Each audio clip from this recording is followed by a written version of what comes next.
Hey guys, in this video I will show you how you can kick or ban someone on Among Us mobile. It's really easy and let me show you how. So first you need to host a game, so you can go on local or online. So in this example we will go on online, and then as you can see here under the host there is a button, create a game. You need to press on that, and then you need to select imposters, so select 2 or 3, and once you do that press confirm.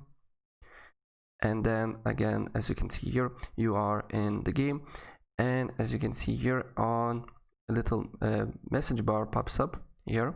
You need to click on that, and on a top right corner, and once you click the little message box, as you can see here, the little button appears with a boot, and you need to press on that, and as you can see here you can select kick or ban. So press whatever you want, enter the name, and that's how you can kick or ban someone on Among Us mobile. So guys, if I help you out, please press like button and subscribe for more. Take care, bye.